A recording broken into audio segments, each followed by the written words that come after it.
Hello everyone, welcome to my YouTube channel. আরও একটা নতুন ভিডিও নিয়ে চলে আসলাম। সো বন্ধুরা, ইন্ডিয়ান সিনেমার আরও বেশ কিছু আপডেট পেয়েছি। সকালে আমি কিছু আপডেট শেয়ার করেছিলাম, আবার কিছু আপডেট পেয়েছি, সেগুলি আপনাদের সামনে শেয়ার করে নিচ্ছি। সেটা হচ্ছে কালকি 2898-এর কিছু বক্স অফিস কালেকশন পেয়েছি, সেই খবরটা আপনাদের সঙ্গে শেয়ার করে নিচ্ছি।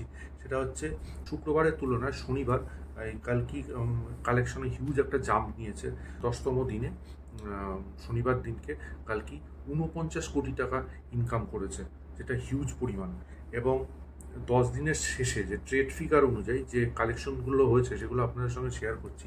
ওয়ার্ল্ড ওয়াইড গ্রস কালেকশন হয়েছে 768.80 কোটি টাকা। ওয়ার্ল্ড ওয়াইড শেয়ার হয়েছে 399.72 কোটি টাকা। আর অলরেডি সুপার হিট ভার্ডিক্ট সিনেমাটা পেয়ে গেছে। তবে প্রডিউসার ফিগার বলছে কিন্তু 800 কোটি প্লাস কালেকশন করেছে। তো ট্রেডের সাথে প্রডিউসারদের একটা ডিফারেন্স রয়েছে। যাই হোক, ওভারঅল বইটা এখন সুপারহিট।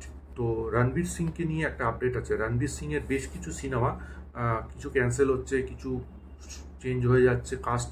তো ডন 3-তেও শোনা যাচ্ছিল রণবীর সিং কাজ করবে, কিন্তু ডন 3-তে রণবীর সিংকে যা শোনা যাচ্ছে রণবীর সিং হয়তো নিয়ে কাজ করবেন না। তো এবার রণবীর সিংয়ের একটা সিনেমা সম্পর্কে আপডেট আসছে, আপকামিং সিনেমা রণবীর সিংয়ের ধুরন্ধর। সেই রণবীর সিংয়ের ধুরন্ধর সিনেমায় 3জন বড় বড় অ্যাক্টরকে আমরা দেখতে পাবো রণবীর সিংয়ের সাথেই।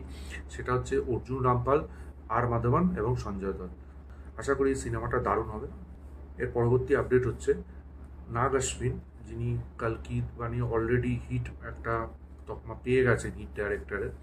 তা তিনি জানিয়েছেন যে কালকি 2-তে একটা নিউ ওয়ার্ল্ড এক্সপ্লোর করা হবে। মানে কালকি 1-এ যেরকম দেখানো হয়েছে, কালকি 2-তে অন্য একটা ওয়ার্ল্ডকে তিনি এক্সপ্লোর করবেন বা দেখাবেন। তো দেখা যাক কালকি 2-এর নতুন কোনো আপডেট বা কবে সিনেমাটার পরবর্তী আপডেট আমরা পাই, সেটাই দেখা। তো আমি আগেই জানিয়েছি কালকি 2 আপাতত এখন আসছে না, 2-3 বছরের আগে এই সিনেমাটা আমার মনে হয় আসবে না।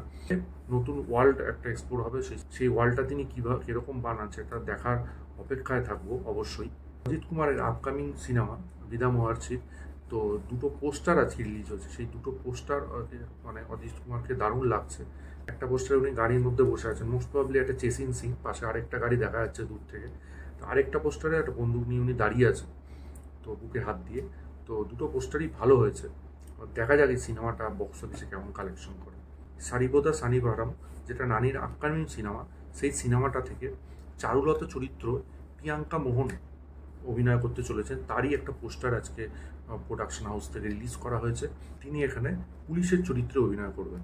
সূর্যা তো একটা দারুণ মাপের অভিনেতা। তা সূর্যার একটা আপকামিং মুভি, যেটা হয়তো হলে মানে সেই সিনেমা, সেটা তার জীবনের সবচেয়ে একটা দারুণ মুভি হয়ে থাকতো এবং আশা করি ওটা বিশাল বড় কালেকশন করতো।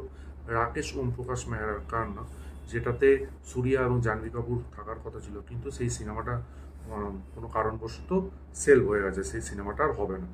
এবার যে খবরটা দেবো সেটা হচ্ছে আজকের দিনের সবচেয়ে বড় আপডেট, সবচেয়ে বড় খবর।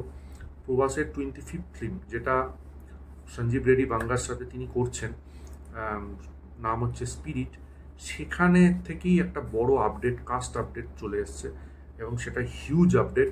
শোনা যাচ্ছে প্রভাসের এই সিনেমাতে ঐশ্বরিয়া রায় বচ্চন এবং অ্যান্টাগনিস্টের ভূমিকা থাকতে পারেন কোরিয়ান বিখ্যাত অভিনেতা লি দং সিওক। এইটা যদি খবরটা সত্যি হয় তাহলে এটা আমি মনে করি বিশাল রেকর্ড ব্রেক করবে, বিশাল রেকর্ড ব্রেক করবে এই কাস্টিং যদি হয় প্রভাসের স্পিরিটের। ফিউচারে এই সম্পর্কে আমরা নিশ্চয়ই কোনো আপডেট পেয়ে যাব। তো দেখা যাক এটা সত্যি হয় কিনা। তো হলে তো দারুণ হয়। অফিসিয়াল আপডেট না, এটা একটা রুমার, এটা শোনা যাচ্ছে। দেখা যাক।